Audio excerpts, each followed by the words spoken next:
I just want 30 seconds of that sweet synth at the last bit of that countdown. That's all I want. I don't think it's too much to ask. I'm Kris. I'm the Long Box Punk, and welcome to a special Tuesday night live stream. Not just any live stream. This is partly self-promotion, partly, hey, meet my collaborator. That's Kris over there with a K, the other Kris, as it were. And we're just going to be talking about our comic. We're going to be hanging out. We're going to talk about our process. We're going to get to know Kris a little bit better. There might be some role reversal where he asks me some questions. I don't have any notes. I have a blank notebook. And so that just means that all the more fun can happen. Who knows what we're going to get into in this live stream, but I'm stoked to be here and I'm stoked to have you with me, Kris, because we're launching our campaign tomorrow. How the heck did we get here? It's insane. Man. Deep cut joke for anyone that gets it, but it's been a long road. It's been a long road.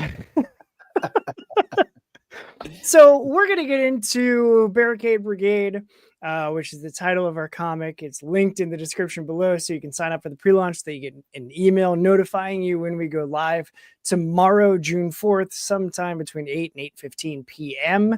We're going to have a live stream on Instagram doing that. We're going to have some guests that are swinging through, popping on camera with us, some other creators that we appreciate and support us, and we support them, and all of the things back and forth.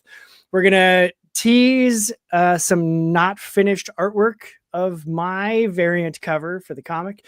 We're going to talk about an early backer bonus chance for anybody that backs. I think between, in the first 24 hours is how we should do that, and just put all the backer numbers into a giant rolling thing with the balls like the old bingo, and then pull out the number. I think that's how we need to do that. And that way there, it's not just, it's not just the first 25 people or whatever.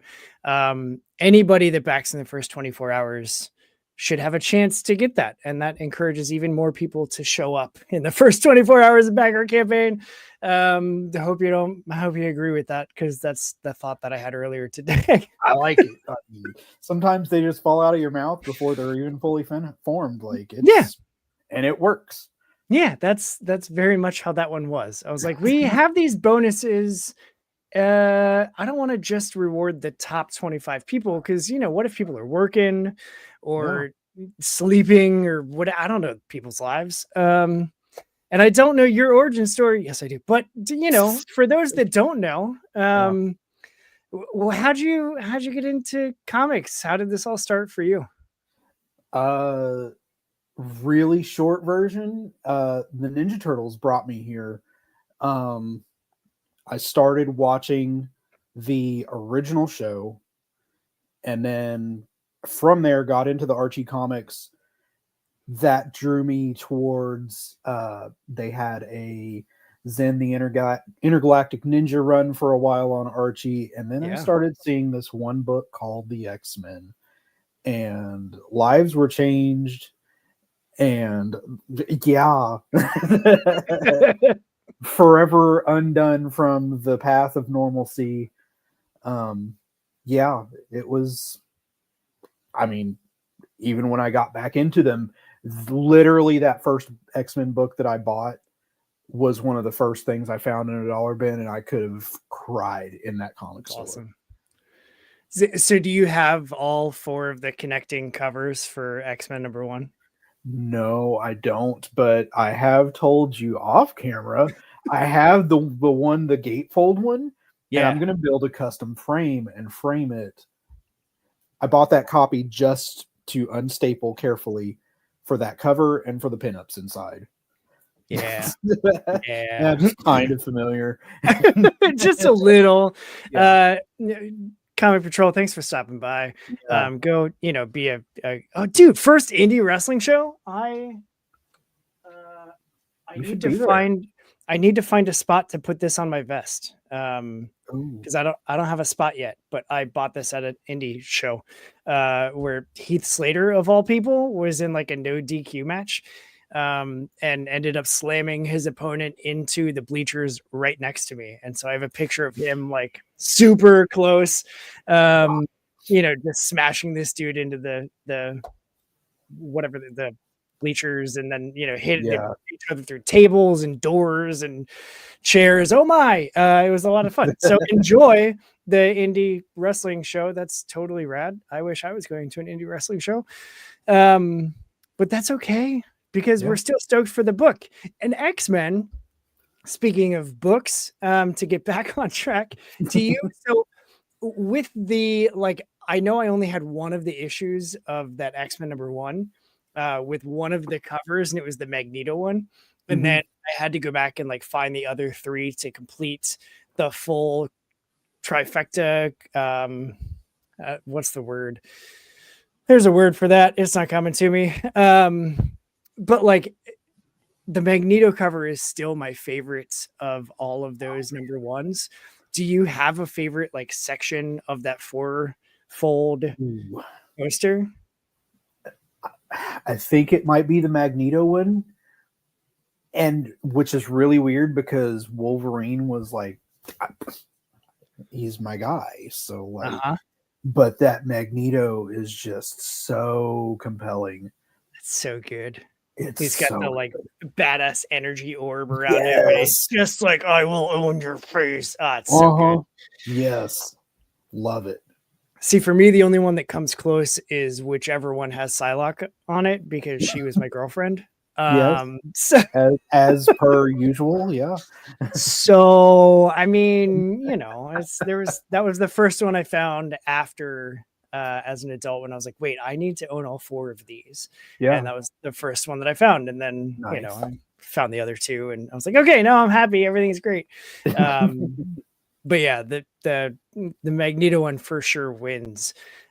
Just because he's so predominant and he looks like such a badass that it's like, yeah, no, that's a villain that I would be terrified of.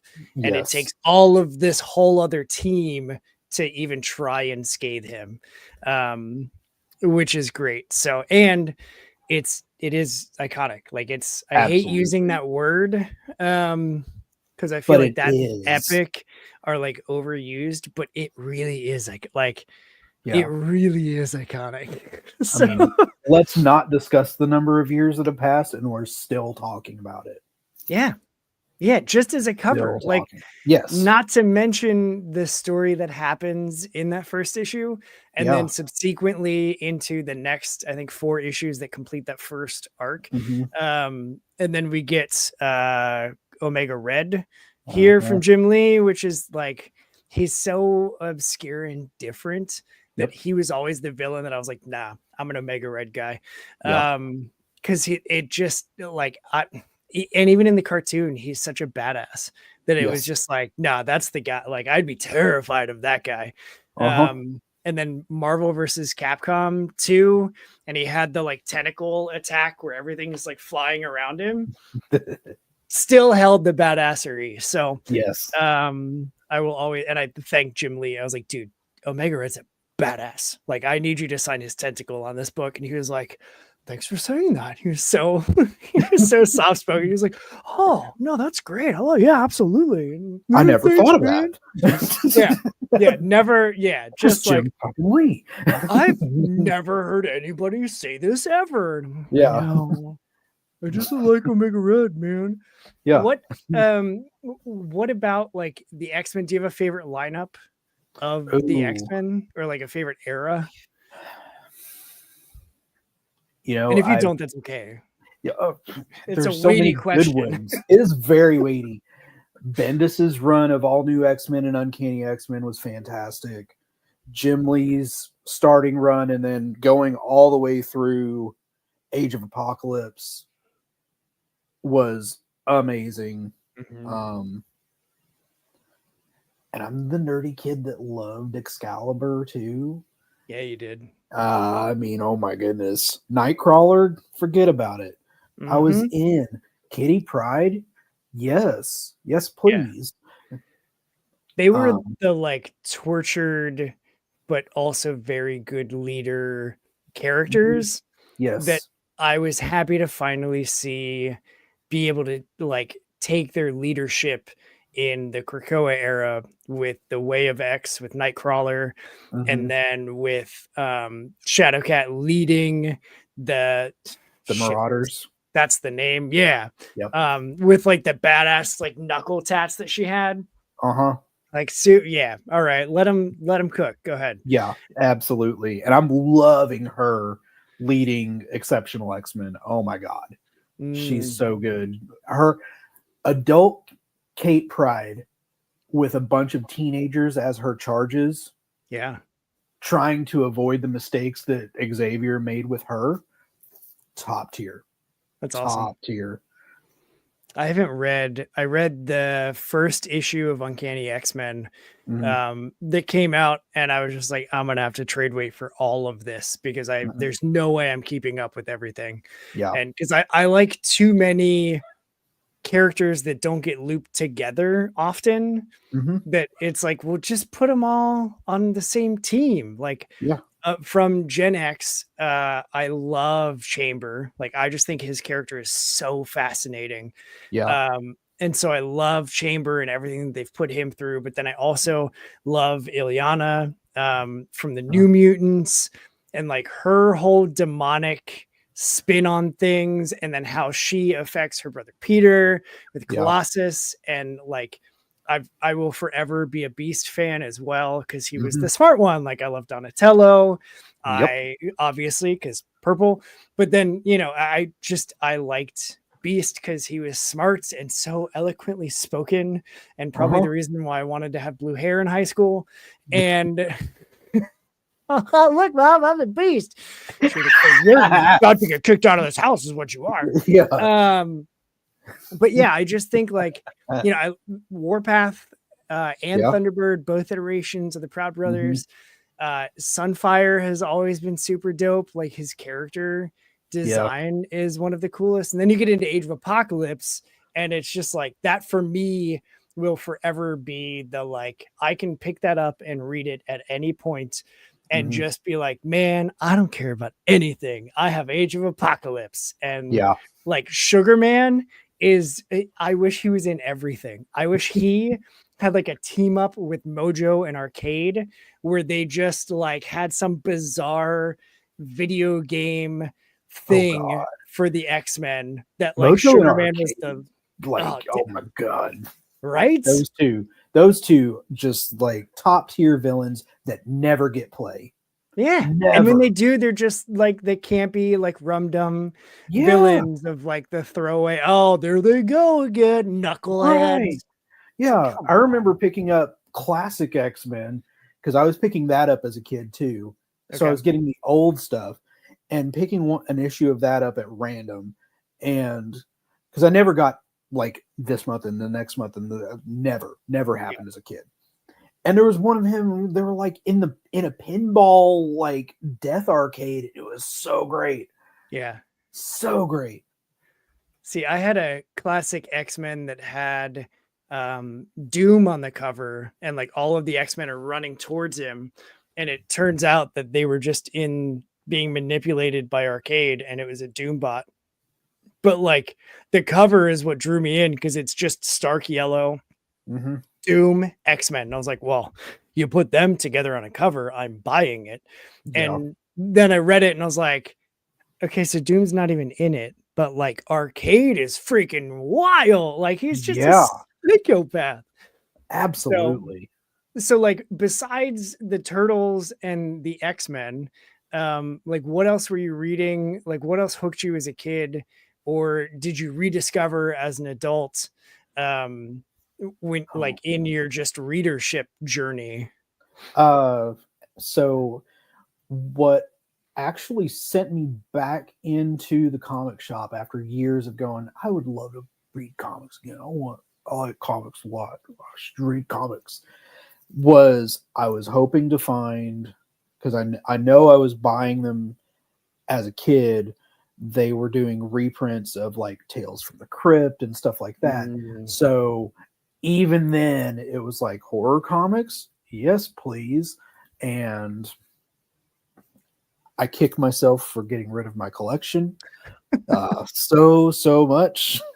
Yeah, don't we all? Yeah.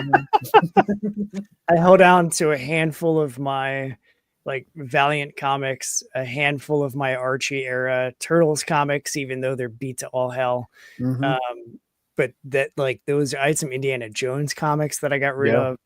of. I had some Mars Attacks comics that like were put out by Topps because they just wanted to tie Hmm. into the like trading cards that they were doing for the movie. Yeah. And they're like, well, the trading cards aren't selling, so let's include a rare trading card in the comic. Hmm. And so we'll increase the sale of the comics and the cards at the same time. And Yep. then we'll get people to watch the movie. I was Hmm. like, I was already watching the movie. Like it's Yeah. it's ridiculous Multiple fun. times. Yeah. It's so good. It's so good. Absolutely. Absolutely. So do you, as you were reading the classic horror, like what's a modern horror comic that you have read that you're like, this right here is Oh, the beautiful horror comic? I am a week behind, but I've really enjoyed Werewolf by Night. The last Mm, issue just came out.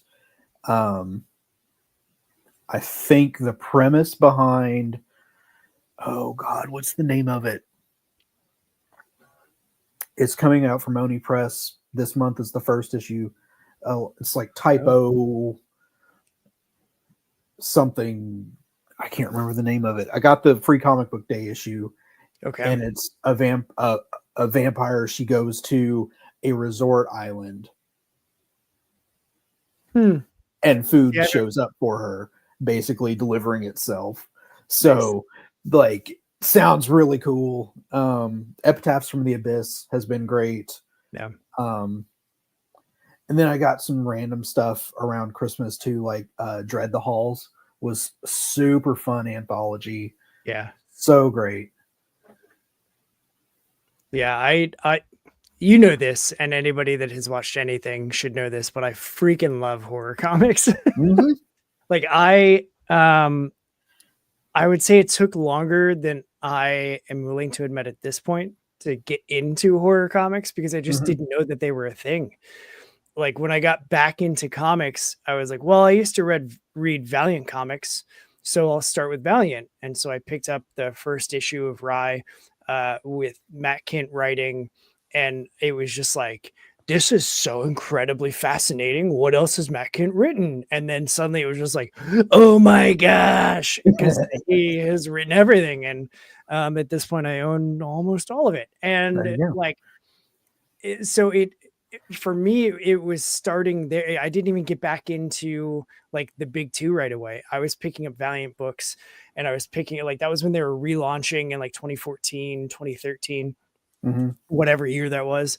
um and so they were doing all this relaunch stuff, and I was just like, I happened to go in to the comic shop because I was like, you know what, I'm driving home from, it was like 6 minutes away, and I had some extra money, and I was like, I haven't been to a comic shop in years, Yeah. and I love reading comics. And at the time I had like the equivalent, I kept them in a bit like one of those big storage bins. I didn't even have long boxes. I just had like a storage bin of like neatly stacked, precise comics and trades all in the same bin. And I just had a bin of them. And I was like, I'm going to go to Queen City Comics, which is, on the coolest corner in Cincinnati, because right across from it is Everybody's Records. There's a really nice, a really good Gaslight Anthem Cafe, which is like a bar burger place. For my money, best burger in Cincinnati. Which isn't, it's not usually ever on that list, but it should be because it's fantastic. Uh, and so I was like, I'm going to grab a burger at Gaslight, and then I'm going to walk across the street, and I'm just going to buy some comics.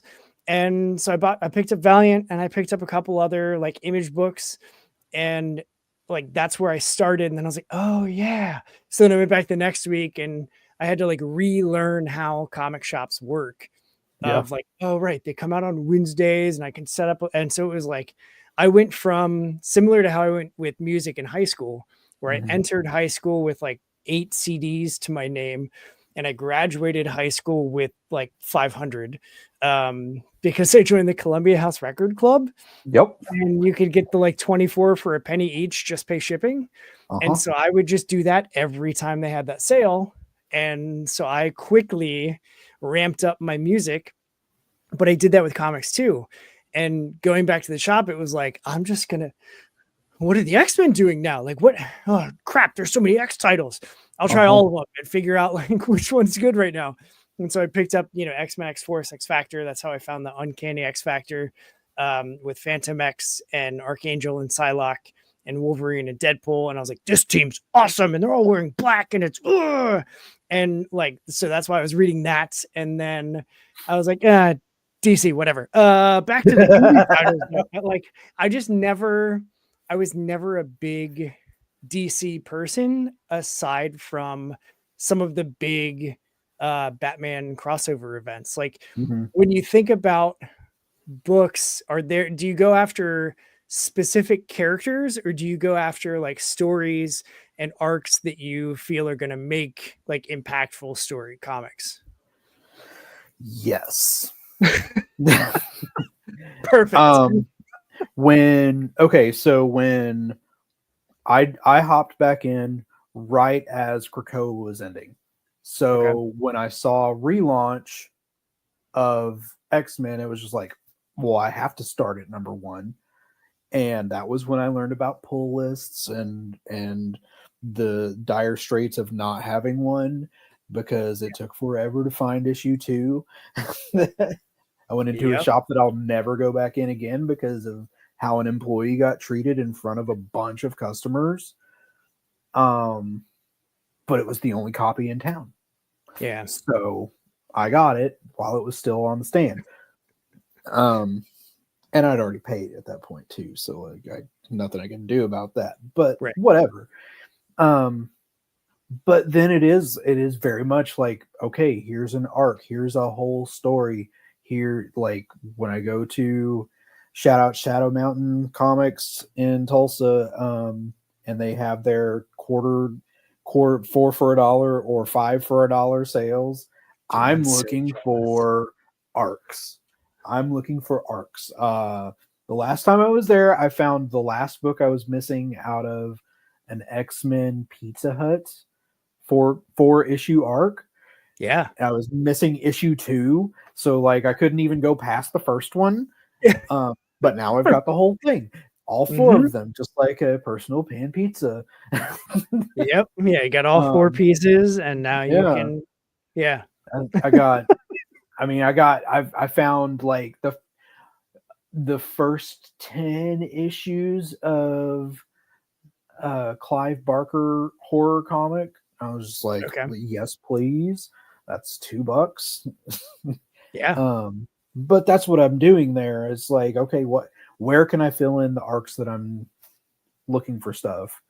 But then too, like, and I'm not a big DC person. I'm like you. I never have been. Yeah.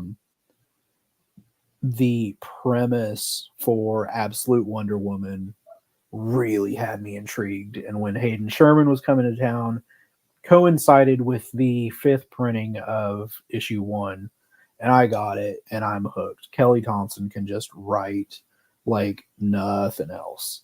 Yeah. But Yeah, it's amazing. That Absolute Wonder Woman. I read the first issue of that. I read the first Absolute Batman. Mm-hmm. I'm waiting on Absolute the Martian Manhunter Mm-hmm. because everything that I keep hearing and seeing people post about is just how freaking good it is. Yes.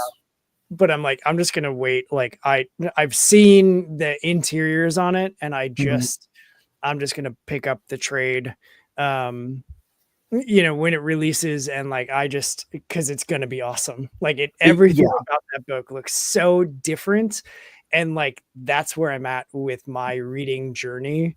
Is Yes. I just want different stuff. Like I'll go to my shop doesn't have those crazy good blowout sales, but my half price books has in their like clearance bins for single issues it's like a quarter a piece. And so if I got time to kill, I'm like, I haven't dug through their, 16 clearance boxes in a while. Jeez. I'll just go do that. And so the books that I pick up, even if I don't know the title or any of the names associated with it, if I flip through it and I'm like, this looks different, and I can pick up, 4 issues that are in a run to complete an arc to just try the series. I'm like, yeah, I don't even care. I'm gonna pick that up every time. And that's how I find books. And like, that's how they recently had all of Jay Lee's Hell Shock, like the first 6 or 8 issues or whatever it was, like completely boarded up and bagged together. And it was like complete Hell Shock Jay Lee. And I'm like, who are other people like doggedly hunting down his stuff like I am? And so I picked, and it was like $5 for the whole series. And I was like, hell. And I saw the graphic, like the trade for it. And the trade's going for like $25-$30. I'm like, I have the floppies and I got them for like $5. Yeah. That's like the polar opposite of normal. You never get floppies for cheaper than the trade. Yeah. Also shout out to my pal PJ for joining some sort of social interaction on the internets instead of just Substack. Glad that we drug you out of Substack to get you here. He's here because we're here to talk about Barricade Brigade. And so let's talk about our book. We have a comic. We're launching it tomorrow. What's the premise? How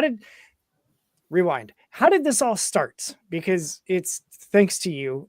So give the folks how did this all come to be where we created a comic? Okay, so I had joined Threads. See, what had happened was I joined Threads and I started seeing this other Kris, not this other Kris, post on Threads. And I'm like, okay. And then I see that he's got a show. So I start watching the show and listening to the show. And I'm like, this is super fun. And he keeps saying shit like, I'd really like to make a comic. I'm like, hey, let me slide into your Instagram DMs real quick and see if you want to make a comic. And so I did. And it like legit, this is very, very recent. I do need to say that, like, with all sincerity, it is very recent for me to be comfortable enough to put myself out there. I mean, I've got friends that I've had for years now that shout out Melissa and Jay and Tish, that I barely started showing my art to. And then after I picked it back up, and then I'm just like, I'm only going to go this go round once. So like, what am I going to do? What's the worst that happens? No, like I've had that happen in life before. It's fine. I'll get up, I'll dust myself off and move on. Like, it's fine. And you were like, oh yeah, that sounds pretty fun. Let's do it. I'm pretty sure I word vomited like a 5,000 word essay back to you. I'm pretty sure that's what happened, because immediately, like, so this was because I was looking at it. This was November 3rd of last year that you sent that message like, hey, I'm feeling better about my artwork and just trying to put myself out there. You want to make a comic together? I mean, it's fine if you don't. And instead of just being like, hell yeah, I was like, yeah, I would love to. Let me tell you about why I want to make comics and where this came from and why I've been doing this thing and how I've been on this journey. And did you know I love comics? And here's why I love comics. And here's why I've always been writing. And I've always been doodling stuff, but I can't draw for shit. And so I'm so hyped that you wrote that to me. And I don't even know what I'm saying anymore, but let's make a comic together. And your response was like, can we just identify at first, like, the neurodivergent need to over-explain everything? And I was like, this is the Did I really say that shit? Oh my God. Yeah, man. And I call it. I was like, that's that's it. That's what it is. That's part of how you find your people. Sorry. And so here we are. Because I had seen, like, I'm terrible with actual names. There's people still that I'm like, I don't know your actual name.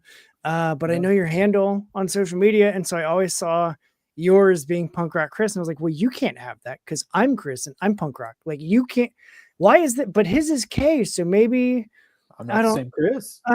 Maybe it's different. I Despite don't what know. Instagram thinks, I'm not the same Kris.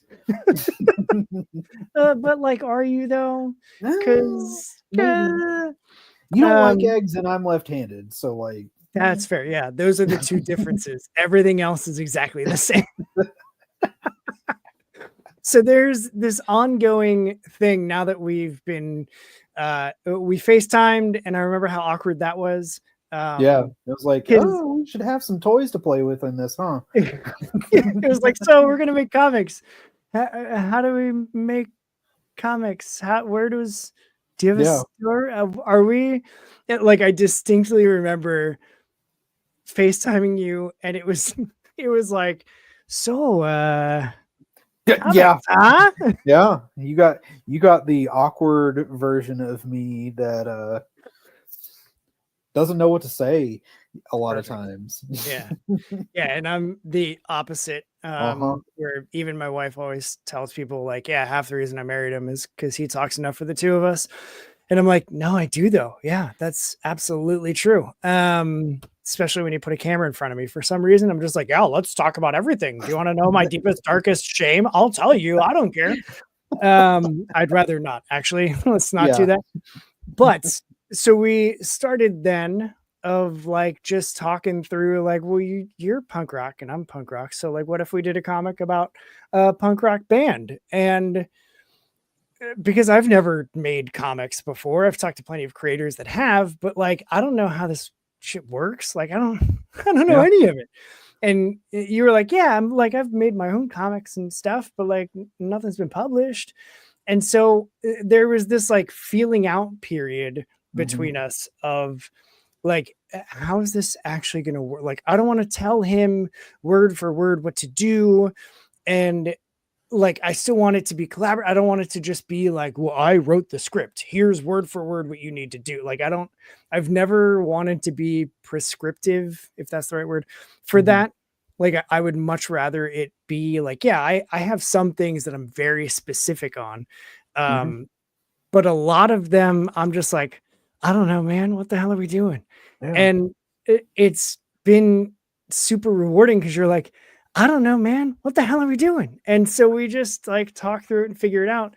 And I feel spoiled because we work so well together now that like, if I work with somebody else and they're not like that, I'm gonna be like, what are you doing? Like, this is supposed to be a conversation. Don't you Yeah. know that? Yeah. And Pick up you know, slack. yeah, like, come on, I can't do everything around here. Right. So we decided we were going to do a punk rock band and a comic about that. So like, what do you remember coming next, and like as far as story development and where we wanted to go? And I know we're keeping the secret of like the page 4, 5 Ooh. turn, whatever the big reveal is. We're Yeah, the keeping that big a secret. reveal. Yeah, that is a secret. So like there are definitely other elements of things that we enjoy. Maybe I should say it that way. Thrown into the book after we just had this deep discussion about horror. So like Yeah. I can say horror, that's fine. I'm Yeah. not spelling everything out. Yeah. We have So like monsters on our cover. yeah, what like we just leaned in hard on the things that we love, and that really kind of was the basis of it. And I started doing like you were getting my during the workday when I need a brain break. Here's a character sketch. What do you think about this one? Because you like threw out these names, and I'm like, okay, well, fuck, I got to make this person happen. So here you go. What do you think? Yeah. I had sat down, like once we had that initial FaceTime, I sat down to like, okay, I got to get what we talked about onto paper. And I didn't want to write like a full script, partly because I didn't know how to, but also partly because like I didn't want to be throwing completely bizarre shit at you that you were like, dude, I can't, how do I even draw that? Like I wanted it to be something that we both felt really good about. Yeah. And so I just started like bullet pointing, because I kept hearing people that I would have on the show be like, yeah, like Robert Kirkman's Walking Dead, like his script in the back of those books is literally like, here's a sentence for what happens on that page. And like, if he can do that and make The Walking Dead, I can do that. And so I literally like thought of that as I was just like, I don't even know where to start. Okay, so we're gonna have a short. Everybody keeps saying start small, so like 6 pages. So I'll do 6 pages, and it was only after the fact that I learned like you have to do things in multiples of 4 because printing and folding and papers and stuff, which now totally makes sense. But at the time, we didn't know, and so it's just like, okay, so we have a 6-page story, and here's the rough how things are gonna go. And then I'll start writing out like things that like beats that happen within the story of like, we start of them loading in for a concert, and then we have the concert, and then we have the after concert and this concern, and then we have our big reveal, and then what they do about it. And like, that's the story. And I like that after we got the script, like the dialogue actually written out, and you were doing thumbnails and stuff, and we were both like, we need to add more pages. Like, this can't just be a 6-pager, because it felt more like an introduction with like and there's the first 6 pages of our full chapter yet to come. And neither of us wanted that. Like, wanting to have a full story, as my dog loses his mind. Sorry if you hear that. Some old lady is walking her dog, and he thinks he's tough, and I'm like, dude, you're like 22 pounds. You are not. You're anxiety ridden. Stop it. But like, we were very intentional with wanting it to be a complete story. I think because of what we both already talked about, of like, yeah, like, give me the full arc. I want to be able to pick up the full arc and not just up like issue 27 of 40. Like, what is that? What good does that do me? I don't know anything about anything at that point. And so we added 2 more pages, and this came together very quickly. Like, within that 20-minute FaceTime of like, we need to add 2 more pages. And then 20 minutes later, we're like, cool. Okay. So you've got the thumbnails for those 2 other pages, and now everything feels succinct. And so we ended up with I was literally doing that while we talked, because I was at the point of like, I'm about done with pencils now. And then it was like, oh, we need more. And sorry, we're under tornado watch. Oh, perfect. Yeah, no, that's great. Yeah, I love it. It's all scanned now, so it's all there. It's fine. Because we're just figuring this shit out. So like, whatever. Yeah, but like, that being only 6 pages, and I kept feeling like, and I think it's important too, like to point out, like, because we've talked about the process some, like, during thumbnails is when dialogue was being written. We didn't even script dialogue. Like, this was very collaborative. Like, I'm just throwing words on a page, and you're like, yeah, that works, or change it to this and move the bubble here, and it was fine. Like, that was really cool to be able to make it that smooth. But it felt like we did not have a full story, and to be able to put those last 2 pages together that fast was just like icing on the cake. Yeah. So we ended up then with an 8-page Ashcan issue 0, whatever trendy term industry people want to use, but that's what we're going to be kickstarting, is that 8-page comic. It's going to be half size, so it's not going to be the regular comic size. It's going to be half of that. There we go.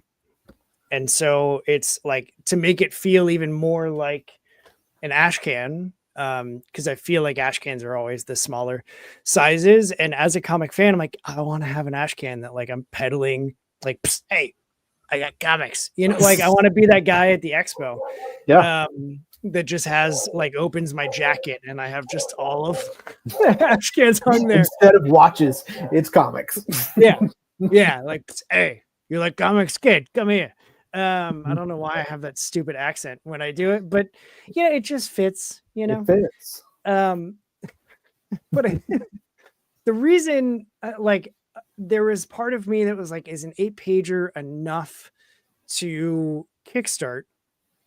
And then looking at the landscape and everything that's on Kickstarter, and as a super backer, I feel like I have a little bit of clout that I can swing around and talk about it. Like, there's all sorts of books that are being crowdfunded from like these giant, overpriced hardcover 900-page omnibuses, omnibuy, whatever that word is, all the way down to like just hey, here's a journal with some sketches in it, or like, here I'm kickstarting like this tiny little like pamphlet or the zine or whatever, and it's like, okay, all right, so we have the whole gamut, like we fit on that.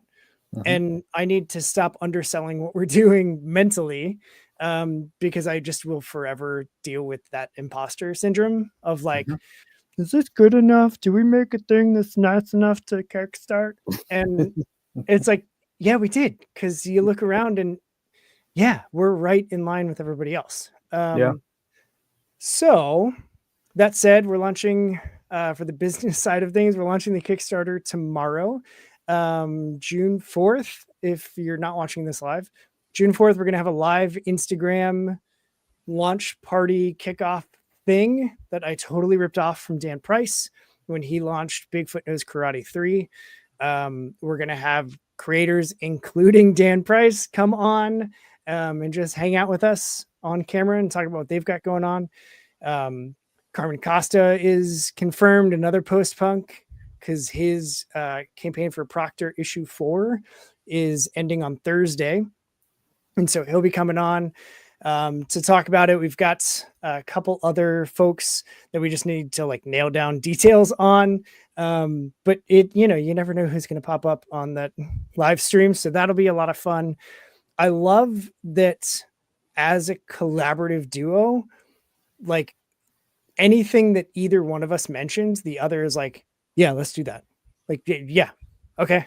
Like just we're getting to play. I feel like we're getting to play on this, like in this sandbox that I've always wanted to play in. And now I finally have the right, like shovel and castle to bring to the sandbox that I can now step into it and be like, here's my stuff, let's play. And like, it's been so much fun to do. Like what's something that you unexpectedly have been like, oh, we get to do this now, or, we're going to have this happen, or like, what's something that you didn't expect when we started this back in November, that maybe has or will come to pass by the time we launch or finish the campaign? Okay, so like I knew that this part was probably going to be part of it, but it felt so far away in a 2B world, not the real one. It's been real wild having to talk on camera in front of people, and then not really. I've gotten to the point where it's like it's not like really in front of people. It's fine. Don't worry about it. It's okay. Doesn't matter that it's out there for the interwebs and forever. Yeah, it's gonna be okay. Yeah. I'm the silly nerdy dude. Like, it's okay. It's fine. Man, we're gonna have something hopefully in print. Like, yeah. Some of the things that, like, should we shout out any of the add-ons? Like, some of the add-ons that we've got, like the picks. I never at the beginning of that thought about picks. That's like wild to me. And now we're gonna have let's get technically savvy here. Ooh, and I wasn't prepared to do this, but here we go. Put you on the spots. What happens with no notes? No notes. All right. Presents, share screen, window, photos. Cool. It's super blown up. Because Kickstarter turns out has like very specific requirements for their images. These are our custom guitar picks. So we've got our punk band Hot Watermelon is their name. And And so we're going to have that on one side for the band logo. And then on the other side is CHK Comics. That's our imprint that we're going to be hopefully publishing all of our comics under. Because one of the things that I like that we've talked about, and this is purely just, like bragging about how awesome we are, because it's my show and we can do that. You can do that. Is like when we were talking, I didn't want, because it was so collaborative creating the book, I didn't want it to be like, oh, Stahl wrote it and Mendoza illustrated it, and that's how it works. It's like, no, we're the creators. We're both named Kris. So what if we just did like CH/K in parentheses and then RIS as the creative team? And like, that's what we're going to do, is like, we're just the creative team. And so then thinking of like, well, if we need to have an imprint, because it feels like everybody needs to have an imprint for something. So what if we just did CHK Comics? Like that's us. Those are the first initials of things. And it just like, you sketched out the like rock hand with the CHK Comics, and you're just like, yeah, no, that's it. That's the thing. Yeah. Super easy. Also, like, thanks, Vaughn, appreciate you for always rooting us on, and giving you kudos for just thank you being able to do the thing. If you want to see his very first podcast appearance, our episode with Megan of Vigilante Vibes is publishing the day after we launch on June 5th, so you get to see his very first a lot more nerves were involved there, but yeah. And also though, like, you couldn't even see me. That's wild. Yeah, and I wasn't going to complain because I didn't know what to do. I wasn't going to be that guy, but it was a little weird when, like, especially when you were like, look at this, and I couldn't see what everyone was supposed to be looking at. And it's like, oh yeah, the thing. Right, sure, sure, yeah, that thing. And speaking of showing things off, so I sent a partial picture of this, but just doing the things that we want to do with this in the DIY mindsets, and our approach is, at the beginning of 2025 was like, I want to get serious about trying to like really develop my own artistic style. Because I always send thank you notes to all of my guests, and I do, homage sketches with Sharpies and stuff on the backside of those. And I just like doing it. And, I've never thought or looked at my own art before and been like, yeah, that's good. It's always been like, and turns out that's just a commonality between artists all over the place.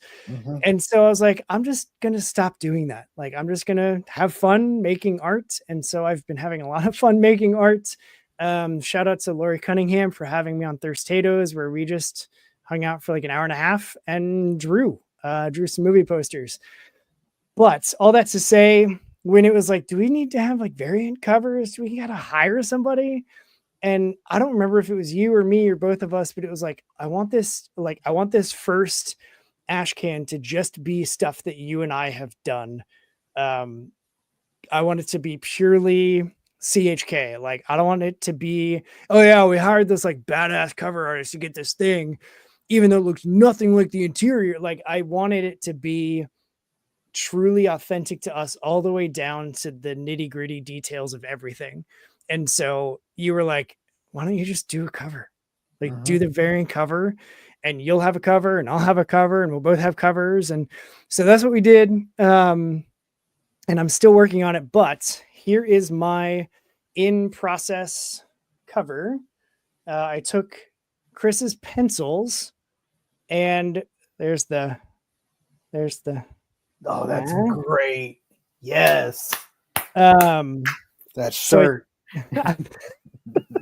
I took Kris's pencils, had my wife print them off, and then have been sharpening over top, and all of the skulls and the purples and pinks. Like, that's my punkified approach, and that's my style. And I am just like, you know what? I like doing it and I like how it looks. And so it's just another one of those things of like, I appreciate your willingness to take someone that's never done art for anybody else to look at ever, to be like, yeah, no, do the cover, like just make your own cover. I mean, Cause it's been a lot of fun to make and I'm not done yet. So that's not final art, as they say, but I have a plan to finish it and I think it's going to be really fun. So, but all that to say, you'll be able to get the digital version or the print of the standard K cover or the variant CH cover, all for the same low price of $5. We're trying to build an audience, and charging $15 for an 8-page ash can, like we can't justify that. That's insane. no. Yeah. So in again the DIY, like hanging out behind the club, like, yo, I got some bootleg stuff, $2 and it's yours. We want everything to be super cheap and as cheap as possible. We might be shooting ourselves in the foot, but it's intentional because we want to build an audience base. So you can get both covers for $10. You can get a commission from Kay. You can get add-on sketch cards from either of us. You can add on the guitar pick. You can add on a print of the cover. What else? Oh, you can be one of our woo guys, my personal favorite tier. Yes. We've been joking about that since that page was drawn. You said that to me. I was like, I love the woo guy. Yeah. Let me see if You're not kidding. You are the woo guy. Like, I talk about this with every wrestling show you go to. You are the woo guy. Yeah, I love it, dude. I love being the obnoxious loud guy.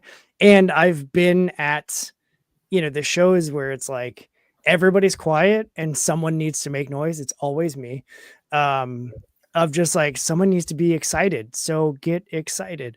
I can't easily find the woo guy picture, but just trust me, like it's gonna be, I hope everybody laughs when they see it because it's very fun. It's one of my favorite bits, that and Banty. Banty, oh my god, is the other like accidental, I love that bit thing. And what are some other things that you snuck in to the artwork that we can talk about? Oh man, okay, so like there's homage to multiple bands in there without like it's this band's logo. I wasn't going to do that. That was the cheap way out. But like there's like graffiti that's partial lyrics from bands, and there is just like a lot of the mentality of what corporate America is in punk rock is very much involved in this, because our conflict develops with that. Trying to think what else did I sneak in there? I know it took you a while to find the cover. Like, yeah, it's right there, and it's right there. I think because I had only seen the pencils and didn't know where you were going with your coloring of it. Yeah, I think that was like, once I saw the color, I was like, oh, duh, like, of course. But just seeing the pencils, it was like, no, that's sick because it's a fisheye lens, and so everything needs to be warped and stuff like that. Yeah. And it was just like a double. It was like a double because it like gives the fisheye. It gives more depth to that fisheye than just like a plain color floor would have been. Yeah, but it's a watermelon. It's a watermelon. I had no idea. I've had no pot today, like, but it's a watermelon. Yeah, yeah. Speaking of watermelon, so one of the things that we are doing that we haven't announced anywhere, but we're announcing here, is we are trying to do some sort of like, hey, get involved in not just like, oh, share the link and do the thing and tell your followers, like get involved with the book. And so one of the planned stretch goals, probably the first one that we should do, to just get everybody included immediately, is because our band is called Hot Watermelon. We thought it would be fun, and this was one of my like 2 a.m. Like I was just sitting working away at the Kickstarter page and starting to feel tired finally, and I was like, what if we did this? And we want to have people that back the book, that take selfies or pictures of themselves with watermelons. Like it could be eating watermelon, it could be just posing in a grocery store holding a watermelon. If you want to lay out on the watermelon display, that's fine too. Yeah. Like get creative with it. Yeah. We just want pictures of backers that are posing with watermelons. Yeah. And use the hashtag of like hashtag hot watermelon, so that we see it. If you want to tag us, you can tag us, and that way there we are guaranteed to see it.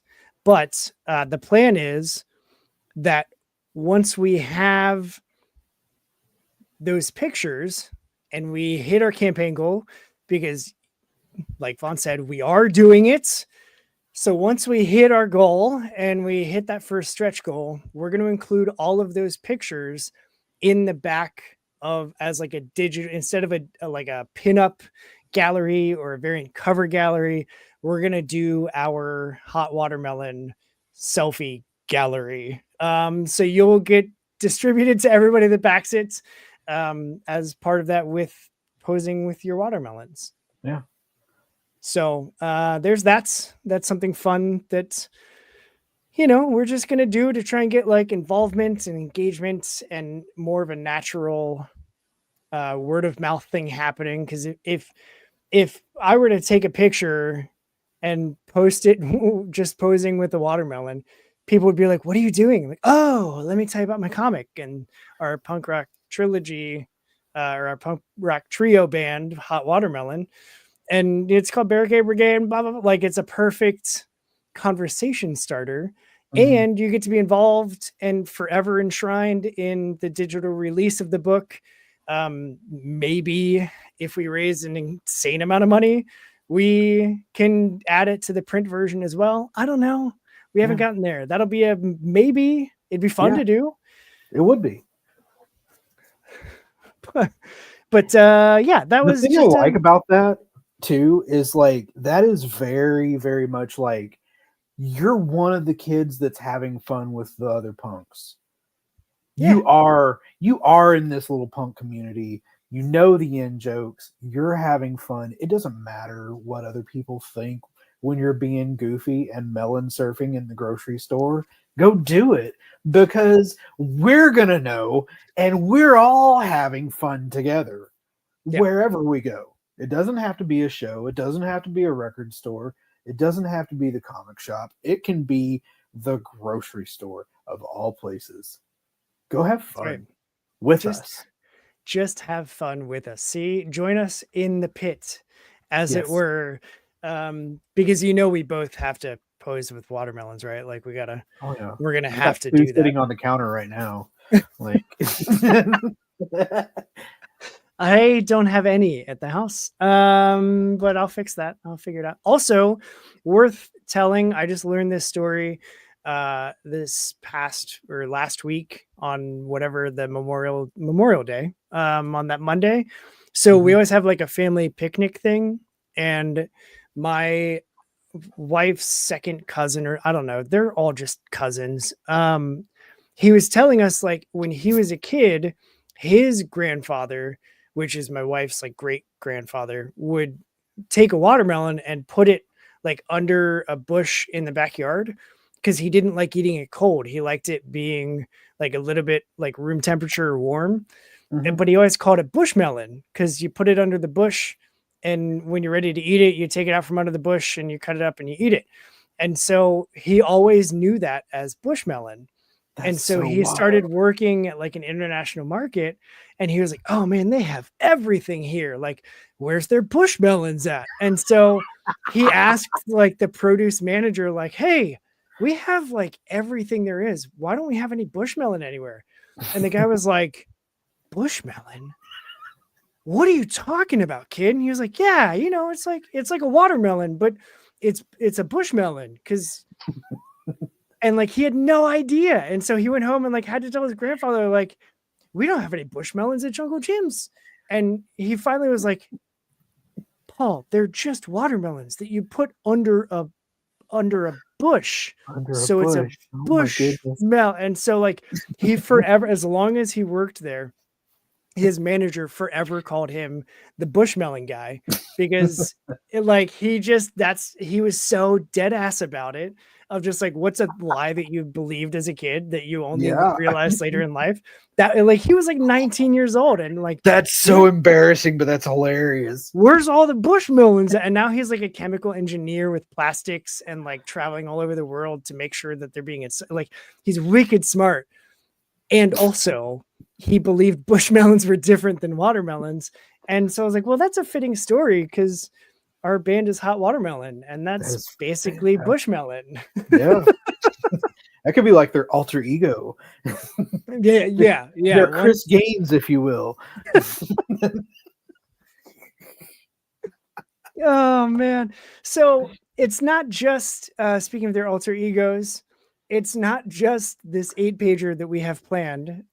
We have a whole world that we've created just to make this 8 pages. And that's something that I didn't expect to have happen, was all of the planning for how the universe works for our comic characters to then live in and interact with. Like, I never thought that we would be thinking through some of the things that we've been texting back and forth about, of like, oh, we got to figure out, like, are superpowers a thing?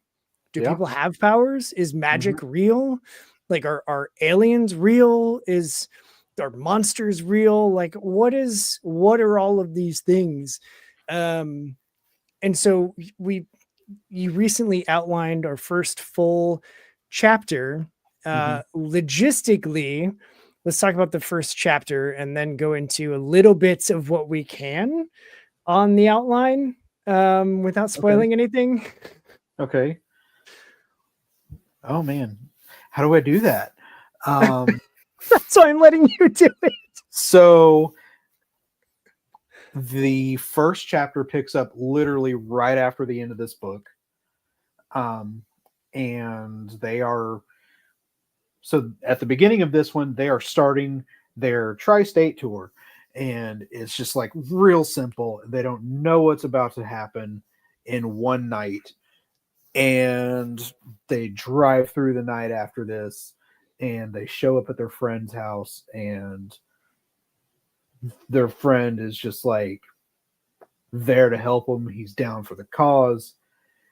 So down that I do need to say that this guy used to be in the band with them and gets one last hoorah with them on stage at a major festival. And I'm really dancing around so much right now. I know, without you're doing giving great. a whole lot. Like, these eggshells are cracking, bro. I love being on this side of it and knowing what those eggshells are. I bet that's like wicked cool, because you never get that. You've had a chance to read this. Trying to think, what else can I give without, oh my god, like, but yeah, powers exist. I will say that powers exist, and Mick has a very, very dark backstory that still has not come out. Did you ever listen to that song, by the way? Which one? The Frank Turner song that made... Yes. Yeah. Okay. Yeah. Okay. Like I said, completely different aspect of it, but like the imagery that came into my mind was just like, oh my god. And when you get to that, when you get to the powers, you're gonna want to go all the way back to the ash can, because you're gonna find things in the ash can that were there the whole time. The whole time. That's something else that's hidden in there. Yeah, there are Easter eggs, if you were, at Mm-hmm. some of the future elements. My allergies are bonkers. I was outside all day, and so everything's awful. There are Easter eggs in our first ash can that give hints to things that will come to pass in the first chapter. You just gotta trust us. Mm-hmm. Uh, it's gonna be a whole lot of fun. And Yeah. one of the things that I personally am very hyped about is the festival that Hot Watermelon is going to play. Uh, we're already in conversation with real bands about compiling that festival poster of like the giant Lollapalooza and Vans Warped Tour, where there's like 85 bands on it and everything gets a little itty bitty tiny. Hot Watermelon's going to be a little tiny band, but Uh-huh. like we're going to have real bands making up this festival. Um, And fake and beer. and more, right? Yeah. Yeah. Speaking of music and how those bands are going to tie in, as I fix my face, Yes. talk about the playlists that we're putting together. Oh yeah, the playlists are super fun. Like that was a whole exercise, and I know you felt the same way. Um, so we made a playlist for the ash can, and we're going to continue this in the future as well. And the idea is that this is a playlist put together by the band and their roadie, and it's music that cues in on bits of their personality. It's just another way to bring depth to the characters, but also just like a more engaging experience. Like I even music has always been like I gotta back up. I gotta back up way up to the beginning of our conversation because right after I found the X-Men, I found punk rock, and music has changed my life. Punk rock fucking saved me, and I know the power that has, the power of just sound waves that communicate. It's so weird how much power that just the sound had, not the words all the time, but sometimes the words, Yeah. but sometimes just the literal sound, something to give you a reason to move, to get up and two step and get in a circle pit and fall down and pick each other up and just have a good time letting it all out. And these playlists are hopefully going to bring everyone further into what the band wants them to feel. That, yeah. And that we're, uh, because we're trying to be as inclusive as we possibly can, we built the exact same playlist across, what do we do? YouTube, Apple YouTube, Music, and Apple Music, Spotify. and Spotify. Yeah. We've put together a website to house all of those playlists, and inside the cover of the ash can, we're going to print a QR code to take you to the website so that you can sign up for an email list, which we're starting, and figuring out what the hell to do with that, and B, get to the playlist on the platform of your choice, because all three had the exact same like bands and songs. So no matter what platform you're using, it all gives you the exact same thing. And I I always heard writers be like, oh, this character really spoke to me. And I just heard this voice and I just needed to put pen to paper to get that voice out and let them speak through me. And I was like, okay, but like, what? And I had a plan for Sarah's playlist to start with. Like, she's going to be into this kind of music. But as soon as I started listening to stuff to like refine it and actually pick the songs to put on the playlist, I was like, no, she would be into this other type of music. And not what I initially thought it was going to be. And like, I didn't expect that at all. And it was purely like, no, Sarah wouldn't be into that. She would be into this other like femme punk, like very female powered, very woman forward, like very badass chicks. Like that's where she's going to be. Cause that's That's what she's trying to do and emulate in Hot Watermelon. So It's what she is. Like it's what she what is. So yeah, it was fun to do, to represent their voices uniquely. And speaking of unique voices, see, we're hitting all the things. We are. So Sarah's like the badass chick that's in the scene and can handle her own with a bunch of dudes because she's that much of a badass. Mm-hmm. And thinking about the scene and my experiences, it's like, no, I know exactly who that is. But it's not like, she's based on somebody from my life. And then 5 is the roadie, and he's just super excited to be with this band and hanging out with them and recording everything and putting it up on, trying to make this documentary of all about Hot Watermelon and all the things. And he's very much like, he'll do whatever they need him to do. And so he like, everything is just awesome. There's much more to him than what meets the eye in the ash can. And then Tolba, the drummer, is representative of like my personal Abenaki heritage of like knowing that my great grandmother was full-blooded Abenaki, which is the indigenous tribe based in like Vermont, New Hampshire, and into Canada, but not nationally recognized because the numbers of the tribe, and there's a whole rift and distinction between like, Canadian Abenaki and American Abenaki and whatever. But so he's got a very indigenous leaning punk rock section of music, which is super rad because one of those bands is one of the ones that we're talking to about being involved in chapter 1, which I'm still like, how is this real life? Like them messaging us just because we used their song on like one of my Instagram stories, like showing Tolba, and I used 1876's Braids in the Pit, and they messaged me because I used I didn't even tag them. Like, I guess they get a notification. I don't know. I guess. I don't have news to me. Like, right. I have no idea, but they messaged me like, yo, this is badass. How do we find out more? I'm like, okay. Yeah. Part of the comic that we're writing, and it's coming to crowd. I'd love to be able to send it to you once we have one. And they're like, hell yeah.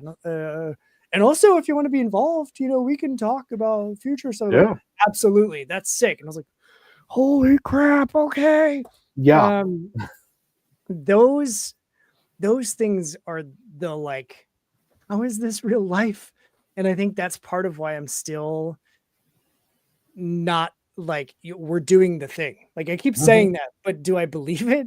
Because stuff like that happens, and I'm like, how in the hell is this real life? Yeah. It's wild.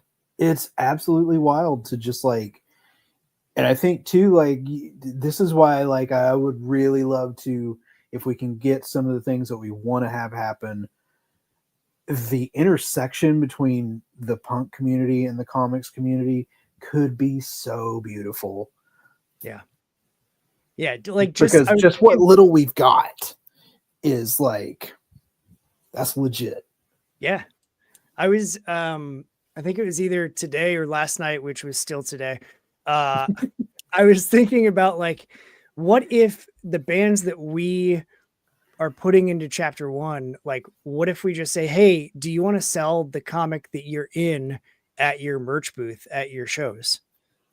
Like, what if as retailers, they bought like, 25 copies of the book and then sold it for whatever. And then like, if you see this band on tour, you can pick up our comic at their merch shop. Cause like, I know Claudio Sanchez with Coheed, writes his own comics that are based on the music that he's playing. And then he sells the comics and the music merch shop. But like, if we're putting them in Vaughn, it's like it's like your Bowling for Soup comic. Like, they sold this, right?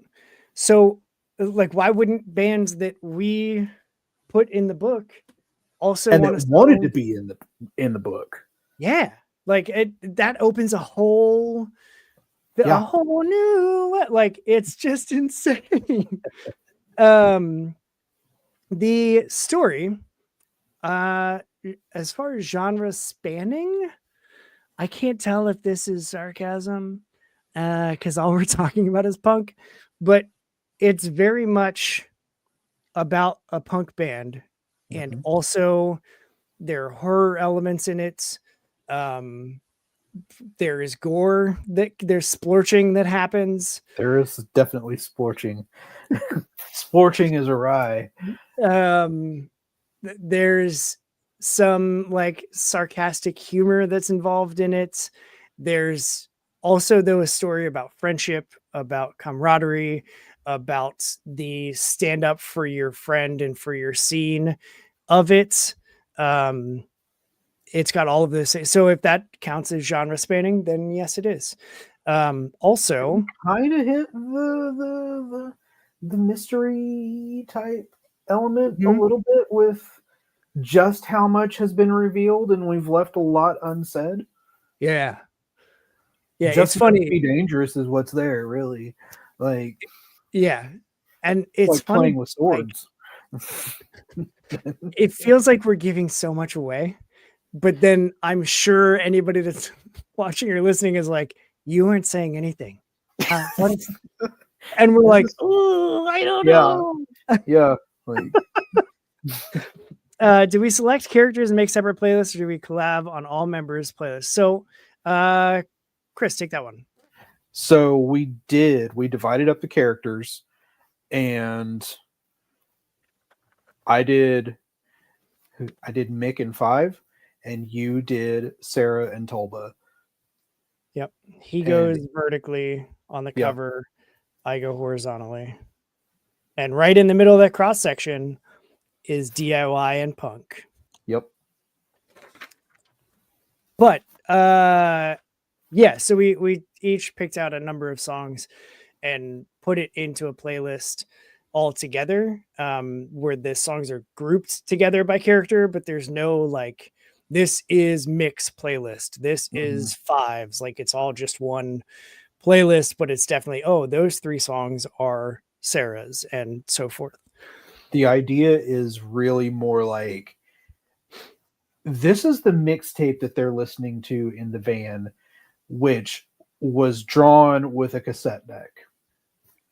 Yes, because it So should very be. much it should be a cassette deck in a van of that vintage with that paint job. It should be a cassette deck. Yeah, Anything abs- more is just uncivilized. right, right. We are civilized punks. Thank you very much. Yes, mixtapes, sir. And like that's one of the beauties of going on the road with your friends is not that I've gone on a concert tour, but I've been in the car with my friends who are driving to a show they're about to play, Mhm. and we're still sharing music. Like now the kids are like, "Oh, take over the aux cord." And at the time I was like, "No, listen to this CD." Like, "Hey, Yep. I have this burnt CD that I put together and this mix is so badass. Check Yeah. it out." You just put it in and you just vibe with it. And that's how you find bands through each other. And so that's what the playlists are, is just a sharing of music with their bandmates, as they take on this first like tri-state tour, Mhm. um, going around. So, and yes, so what if we are teases, Vaughn? So what if we are? What else? What else? What else? What else were we going to talk about? There's something else that I was like, we have to talk about this, and I don't remember what it was. Let's see here. I've got your email pulled up on another screen because the joys of my work setup being where I'm at.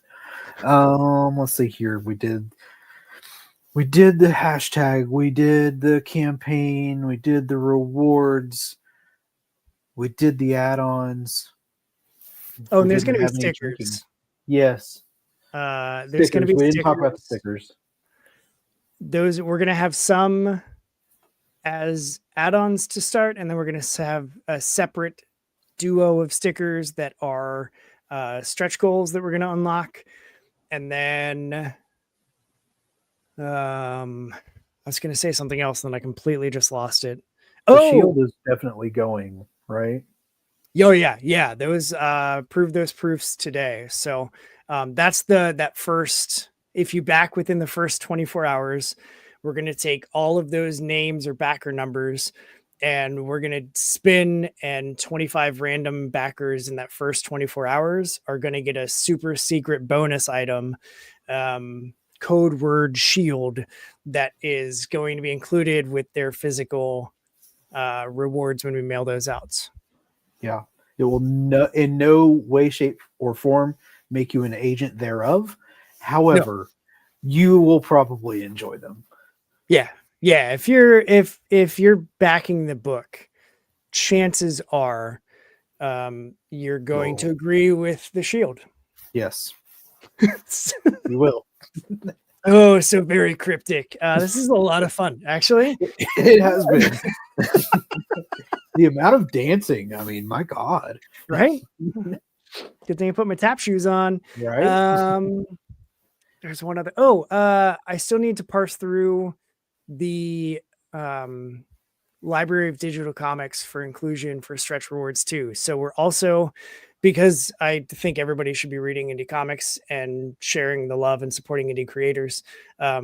As we do stretch goals, we're going to unlock issues of indie comics that are similar in genre or type or mindset to Barricade Brigade. So you'll be getting, once we hit our main goal, because we're going to hit it. Once we hit it and we get into the stretch goal territory, then we're going to start unlocking free digital comics for everybody to get as well, just to share the love to other indie creators who are awesome people and making awesome comics, because there's a ton of awesome indie comics out there. And as much as I would love to back all of them on Kickstarter, my wallet and my wife say otherwise. So I can't. The second one being the more important. Yeah. And she says that. I'm like, babe, I know. Okay. I get it. Jesus. So you were in office today. What did you listen to in your commute to and from? Oh, this morning I listened to, I've got my phone. Haha. On the way home, I listened to a mix of Modest Mouse, Frank Turner, and Green Day. Okay. No like early rhyme Green Day or or late Green Day? Yes, Kerplunk. Okay. Kerplunk. Great. Okay. Yeah. So I listened to the Wizard podcast this morning, which that's just been fun because I never picked that magazine up.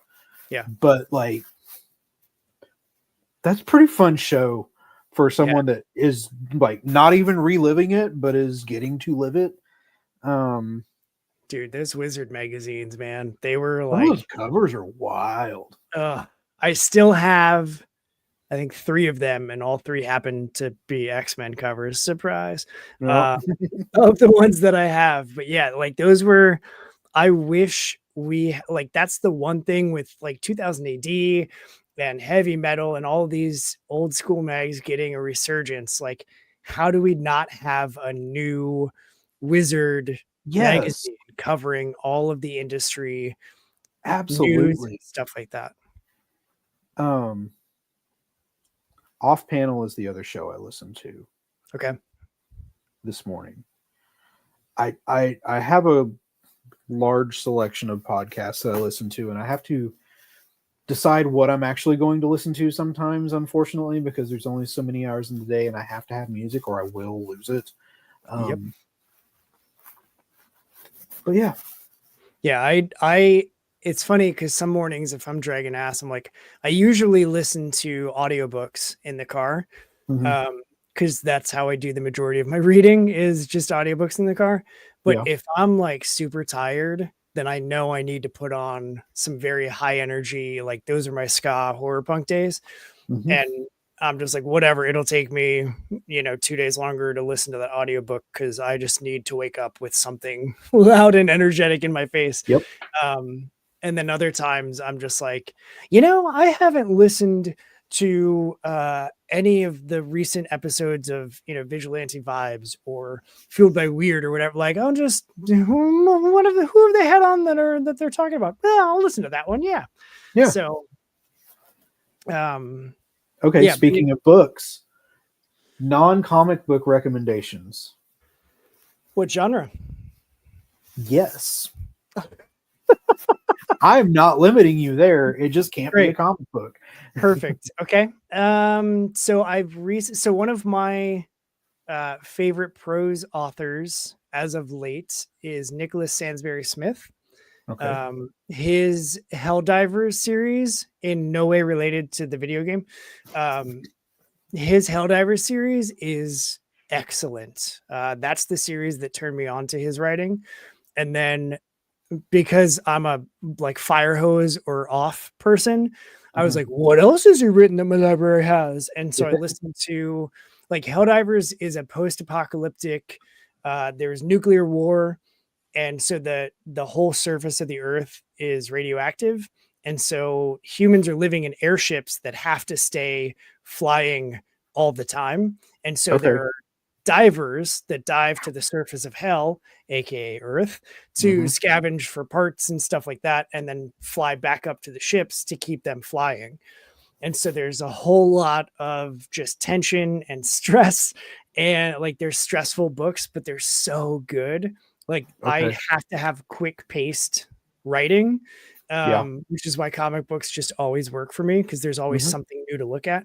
But the Helldivers books are, and the guy that the voice actor that does them, R.C. Bray, is so good on that series that like if he didn't voice those books, I don't know that I would have enjoyed them as much as I did. But then like Sansbury Smith also has, there's a pure sci-fi series called Orbs. That's like a trilogy, I think. He's got a series called Trackers. He's got one called, it's like Extinction something. I don't remember. I've listened to like 30 of his books. The other author that I'm completely blanking on now that I want to talk about it is I know the name of his last book, Stephen Graham Jones. Apparently, I have a thing with people that have all three names included. But Stephen Graham Jones is an indigenous author. He's part of the Blackfoot tribe, and his book, The Buffalo Hunter, is his newest one. I just listened to that. That is very much like a slow burn horror book. Okay. He also wrote I Was a Teenage Slasher, which is like horror mixed with like coming of age, all like very black comedy type stuff. And that was the first one from him that I listened to.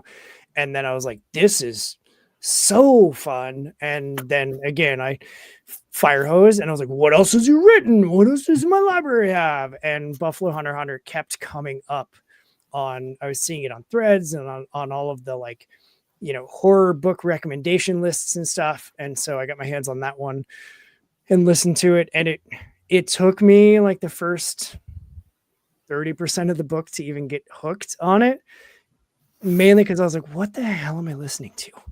But I just stuck with it because I was like, I know how good he writes.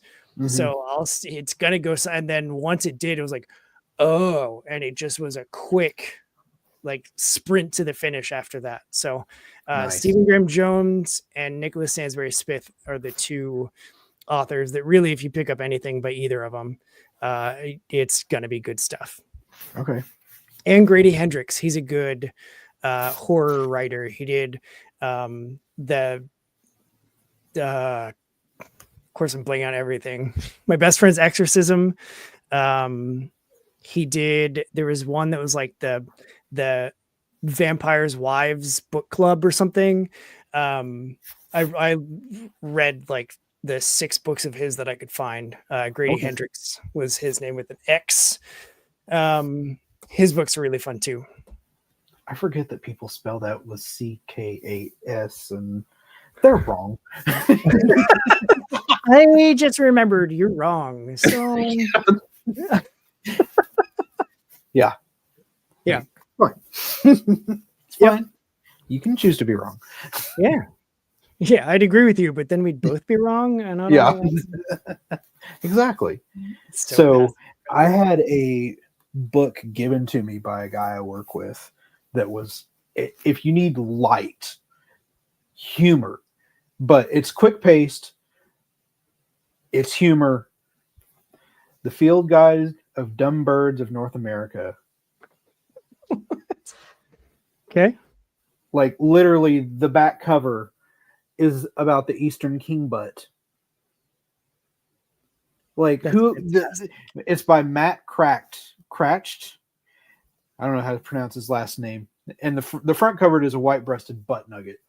Like, he took the time to rename these birds and give them the most just hilarious descriptions of their attitudes and how they live their lives. So fun. Like, you need something to just not be upset. That's super fun. so good. There was a book that was a play. Oh, it's by Grady Hendrix. There's a book called Horror Store that's a play on IKEA, and it's like, what if IKEA was built or took over a building that used to be a prison and that's still haunted, and it like takes place working an overnight shift. It's that was the first book of his that I listened to that I was like, dude, this is so funny and like dark, and with all the horror elements and the ghosts and the hauntings. Like, that was the one where I was like, what else has this guy written? Because that's what I do with everything all the time. So after people read Barricade Brigade and they go, what else have these people done? And they find out that I haven't done any other comics besides this one. But you have. What else are they going to find when they're looking on your social medias, looking for other comics that you've created? They will see that I am like knee deep in a horror anthology of just short stories that like things come into my mind and I got to get them out. And I've got this really fun Mr. Rogers influenced marionette doll that is not like Mr. Rogers. He just looks like the guy. But he wants to be your neighbor and he wants you to come in and play with him. Like, super, super creepy possibilities are there to be had. I've got one story completely. I'm in the process of coloring that. Another one, I've got thumbnails like 90% done. I've got another story completely written out. I just need to thumbnail it and get it going. And I've got more. I've also got one that I'm putting together. No one's seen anything. I've kind of told you about it a little bit, about the historical anomaly of the old Western show, The Rifleman. The rifle did not exist in the time that the show was set. So that just sent my mind down a rabbit trail of, well, how did he get the rifle? What did he do? Why was he an assassin in this other life? Why is he also now a cyborg? I don't know. These are questions we can answer together. It'll be fun. So do you, for all of those other stories, do you intentionally keep it to like shorter stories that fit into like the anthology setting? So the horror stuff has just kind of worked out that way. And since I want to release all those, as far as physically release them, I want to physically release those as a square bound edition. I'm not concerned with page count. I am concerned with page turn, though. So I have to know where a story is going to fall in the order of the stories. Because if the page turn is on this page and not this page, that can be bad. It's the as I was writing my Abnaki folklore horror script, and I gave it to Daniel Grimm, who's been on the show of Grimcore Studios, who's rejuvenating all these public domain horror comics and publishing Return of Kamazats. He was like, you have to focus on where to drop the potato. And he was like, I don't know where that phrase came from, but it just fits. And that's just how I refer to it. And I was like, no, that's still like, it's a very clear image of exactly. And like, I had thought about page turns, but it has to be even more intentional when you're writing for horror specifically, because you don't want there to be a big reveal at the bottom of a page where someone can just sit on that and then not want to like flip the page. And then there's that suspense of the reader of like, I know that he's been setting something up, but like, what is going to happen when like, that's the experience you want your readers to have. Yes. And it's freaking hard to write for that. Yeah, it is. It really is. And the one that you've seen, like, that grew from watching your show and seeing people say, "Oh, just keep it short." And I'm like, okay, I think I can do that. And it needed to grow to fully tell the story. Yeah. But I had to keep the page turn. Yep. So it had to all properly grow. It's a weird thing to have to think about that. Yeah. Yeah, I've mentioned it before, but like the advice I was given before I started writing anything was start small. And then once you bang out a couple shorter scripts, then you can work into a longer tail. Like, but you got to focus on starting small. And I was like, oh, because you don't want to get ahead of yourself and you don't want to bite off more than you can chew with the magnum opus of like, 100 issues or whatever. Like, that's why you're telling me that. And then I started to try and write small. And I was like, holy crap, this is hard. Like, yeah, there's a lot that you leave out to try to get the skeleton of the story and have it make sense. Yeah, you gotta like cook all the fat off to just get down to the bones of it that still move the story forward and make it make sense and keep it interesting without cutting out all of the good stuff as well. But like it forces you to really hone in on what the story is. And that was something that I like, as I was doing it, I didn't realize like that's why I was being told to write small until I started trying to write small. And then it was like, oh yeah, got it. Okay.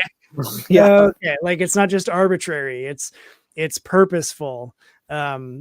Much like the page turns, like it is part of reading comics that it's unique to this medium. It's not something that, they can do in movies. You don't have that. You just have a scene cut, or at most you have the like fancy Star Trek, or Star Wars, like wipes that they use. But for the most part, like you just cut to a new scene and that's what's happening. But it's exhausting to be thinking of the story and how to move it forward and the pacing, but also like where to drop the potato and, like how is it going to end and how's it going to finish? And then you got to worry about layouts and all of like, as a writer, that's what I'm thinking of. As someone who's a cartoonist doing both jobs, like, is it any easier or harder for you when we started working on Barricade Brigade as opposed to when you're just working on your own stories? I don't know if I would say it's easier or harder. It's just different.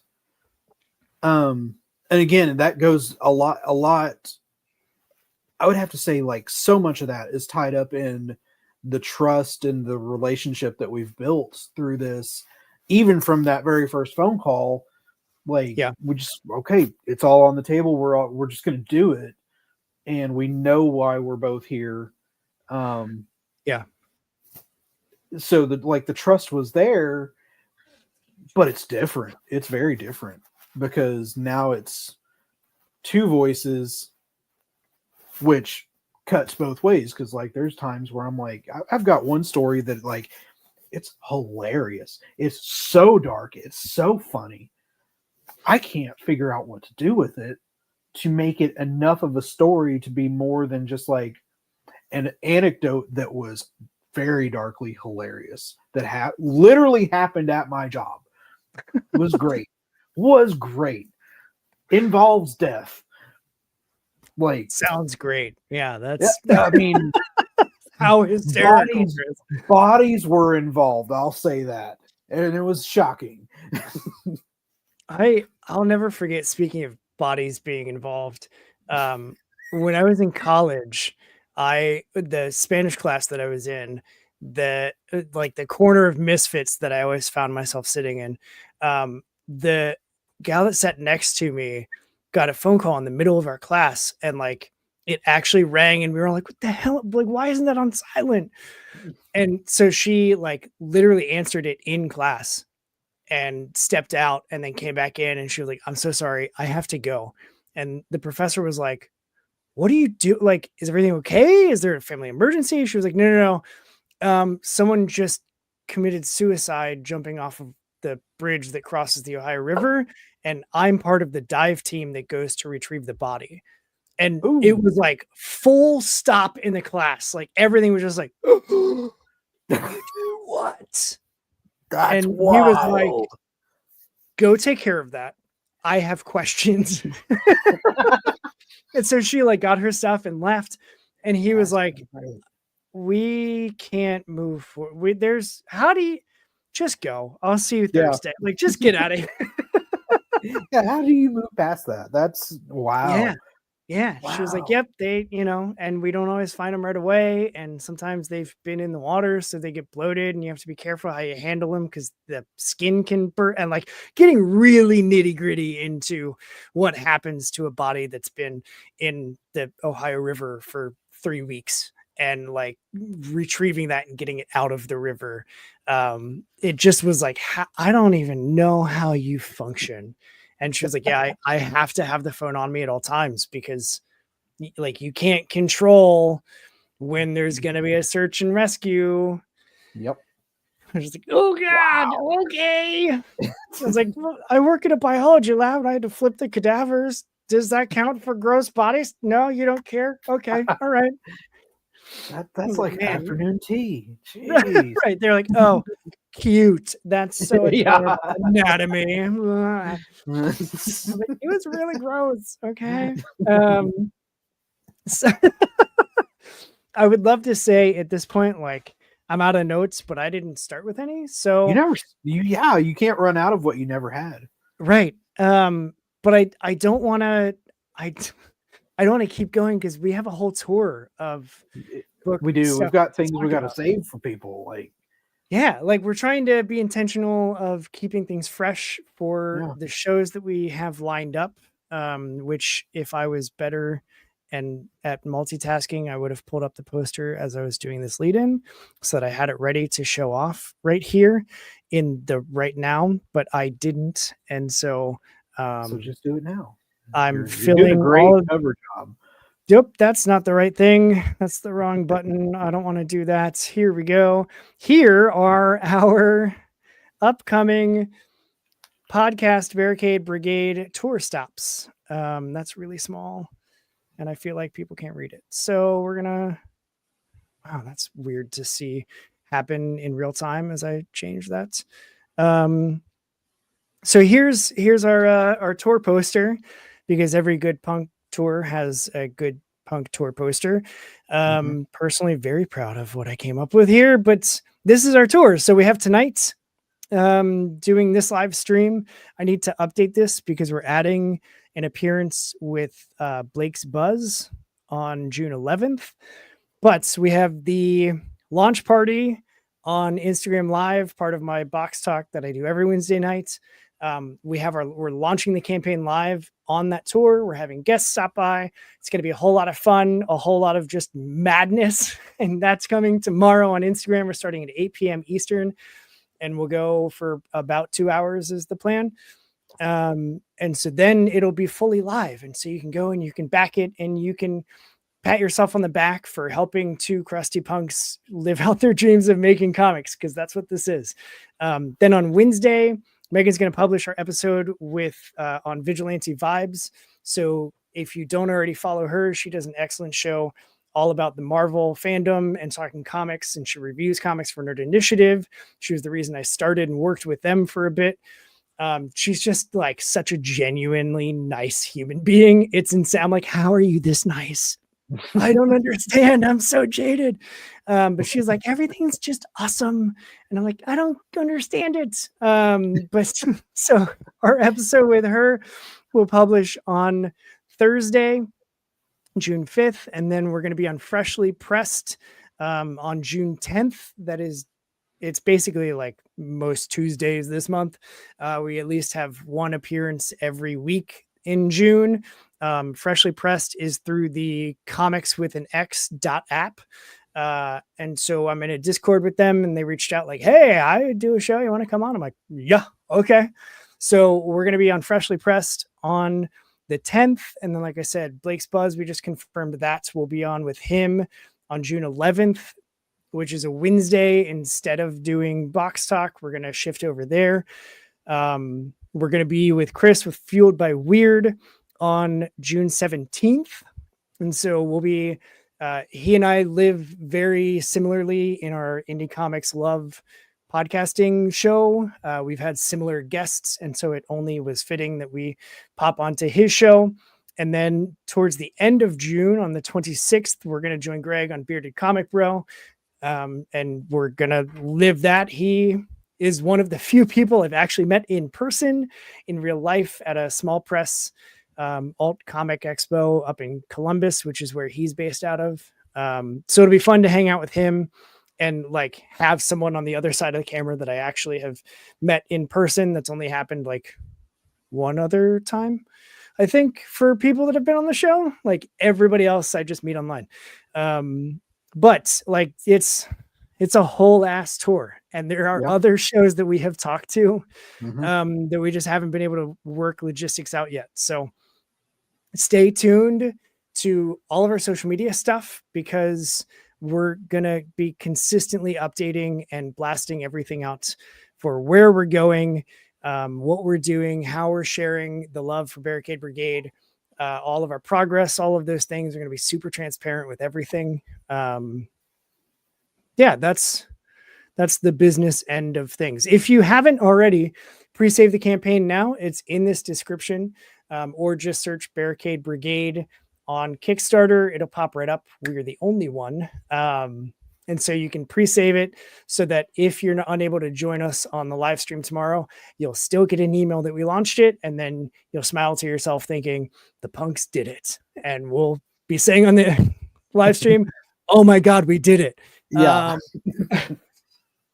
I'm trying not to feel the anxiety of like, oh my God, what are we doing? But it's there already, and we haven't even launched yet. So help that just calm out and like join us on day one and get yourself entered for a super secret shield giveaway that, we haven't released anywhere because it's super secret. So it's super secret. Vaughn, appreciate you and all of your pride and your supports and all of the things. Kris, did you get with him about the logos? Because he was I need to do that. Thank you.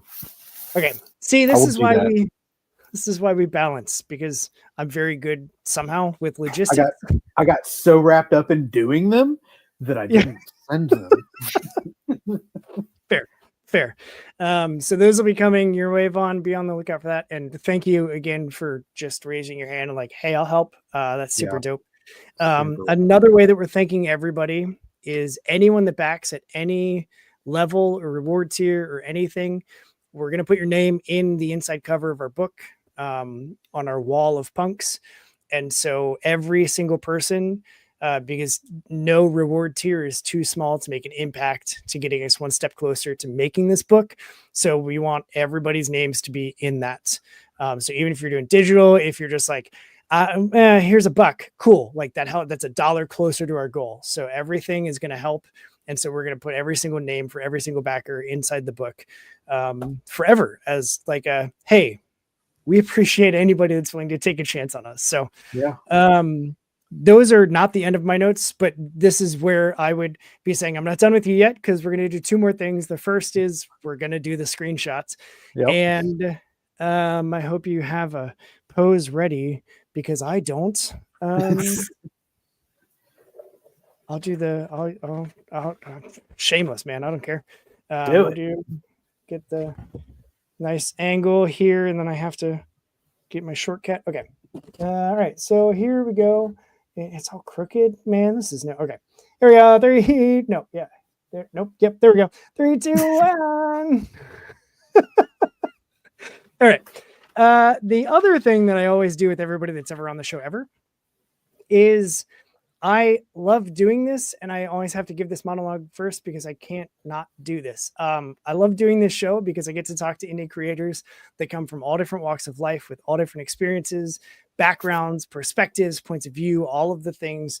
And yet, through all of those differences, we all still have the similarity of loving indie comics. So I always love at the end of every episode to turn the mic over to my guest to say, hey, if there's anything you want people to hear from you, it could be just a sales pitch again for Barricade Brigade. It could be that classic punk is better than pop punk. The content doesn't matter. It's purely just I want you to have some space to be able to share anything that you want folks to hear directly from you. So the floor is yours, Kay. Okay. Yeah, I guess I should start out with the shameless plug. Please, pretty please go back us because we're both super hyped about this book.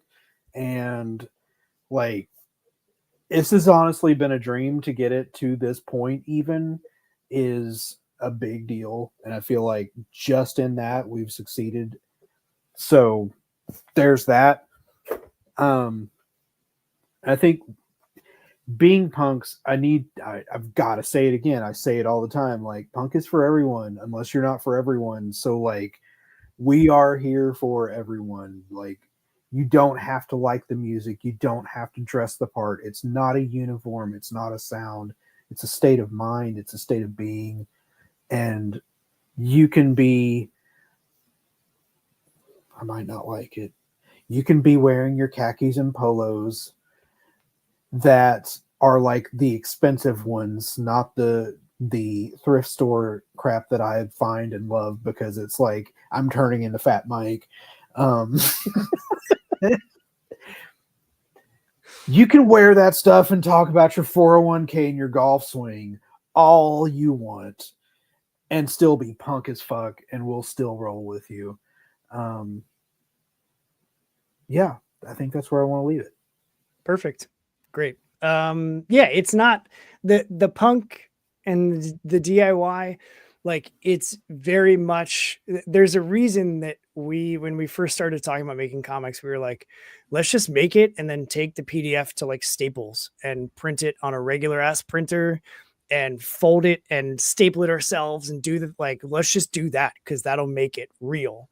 And then I was like, well, we could probably crowdfund it and like get nicer quality stuff. Like we should do that. Like, Yeah. but that's here we are. And like the reward tiers and the add-ons and stuff are things that we would want to see that are also like cost effective because we have a low goal intentionally because we legitimately, like, I always heard people say like, oh, I'm just making it because I want people to read it. We just made this because we want people to read it. Like, we made a comic that we would pick up at a comic shop. Yes. And we think that there's a lot of people that will find some fun in it, especially if you have the punk rock background. There's extra goodies hidden in the artwork and the dialogue and all of the things that you might pick up on that the khaki golf playing person won't. And that's okay too, because it's like there's still something that they might see in it that makes them think or makes them start a conversation. Like, I'm always trying to craft and create connections. And if this creates a connection of somebody being like, hey, I read this and it has me thinking, awesome, let's talk about it. Like, goal checked. Like, that's exactly. So, yeah, I mean, is that not like the epitome of punk? Is like question everything all the time. All the time. Yeah, to the point where your manager says, please stop asking questions. And you say, can I just ask one more? Yeah. Because that doesn't make sense yet. Yeah. But yeah, so save it. Join us in the pre-launch tomorrow. I hope anybody watching or listening to this will swing by any of the tour dates that we have scheduled. Don't worry if you didn't write them down. We're going to make sure that you know about them. Because it's really like tonight was, I didn't have notes because it was like, I just get to hang out with Kris all night. Like, cool. Yeah. That's a win. And making this comic has been like, we're just making a comic together. This is awesome. Like, that's a win.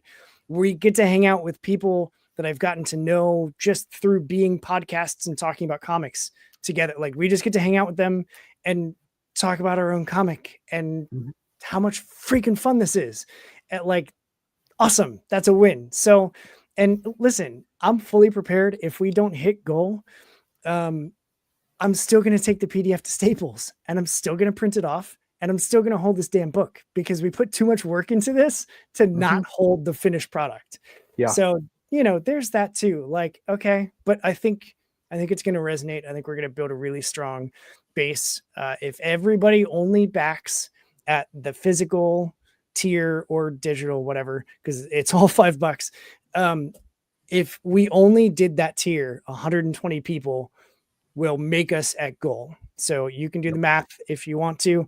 It's $600 is our goal. It's as low as we can possibly make it with still covering all of the costs of shipping and shipping supplies and printing and doing all of the taxes and fees and nonsense and bullshit. But it's all super intentional, keeping it as lean as possible so that we can just build an audience so that hopefully as long as now that we've done it and figured it out, I think it's going to be a whole lot faster working through building the first full chapter, which is going to be like 60-ish pages because we're not going to focus on the page count so much. We're just going to tell the story we want to tell. Yeah, I think, thank you for hitting that because I was wanting to hit that. Moving forward, square bound, like you're getting a full story arc every time. Yep. And so glad you asked, Gary.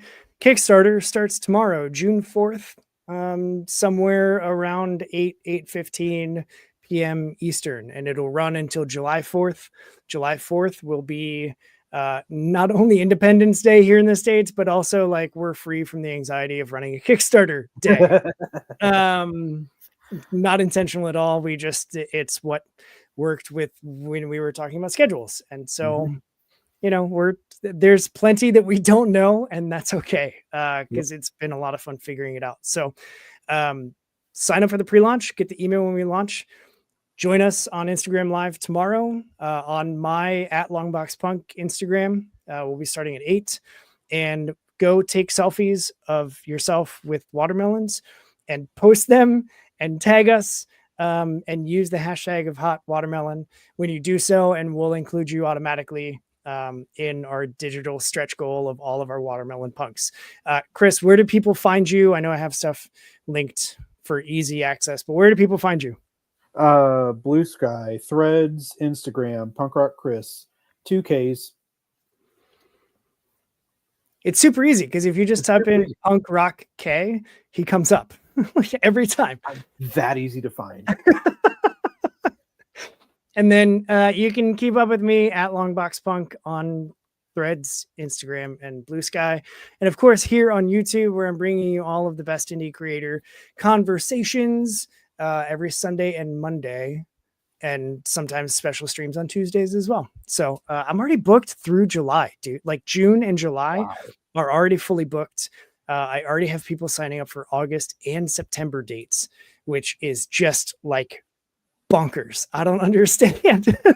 And can I say the calendar system has been working fantastic for you? I love that too. Like, why did it take me 9 months to figure that out?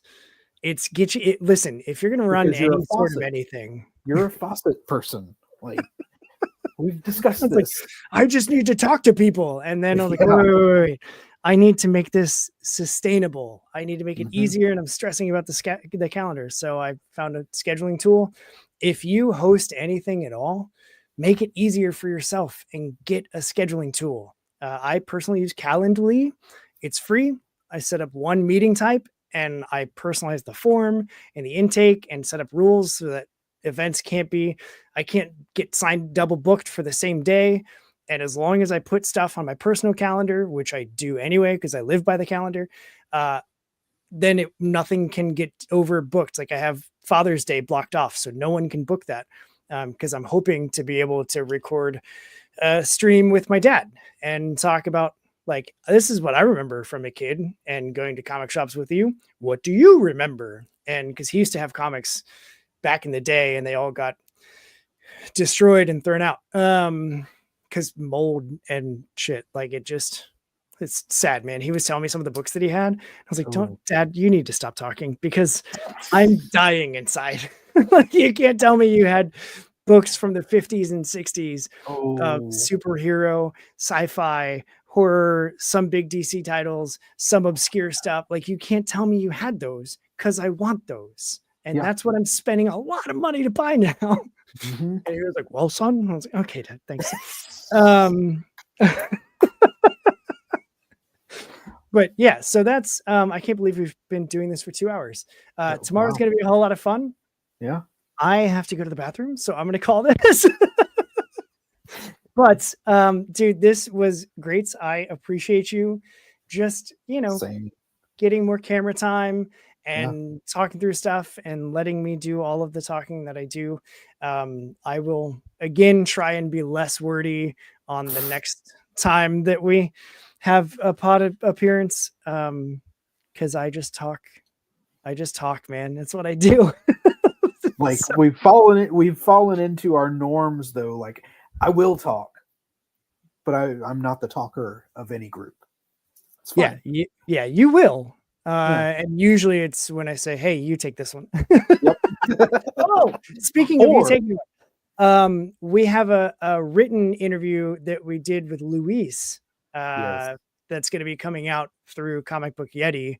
And so we don't have a published date for that yet, but we have a written interview coming out as well. So another thing to look forward to that you'll be able to support us by checking out.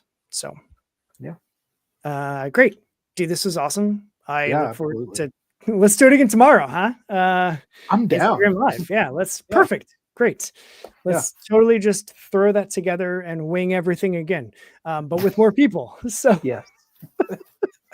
thanks for tuning in. Thanks for the support. Thanks for sounding off in the chat. It really does make this way more enjoyable for us being on camera, to be able to interact with you watching this and hanging out with us. So thank you for doing that. If you like this, share it, like it, subscribe it, whatever it is that YouTubers say, because that's not me. I'm just a punk who loves talking about comics. But thanks so much, Gary, for the good wishes. It should be a whole lot of fun. So I'm looking forward to it. And my anxiety is not, but that's okay, because more of me is looking forward to it than is anxious about it. So as for now, that's all we got. So go do what's good for you, punks. Read some indie comics. Chris, hang tight, because we are out of here. And then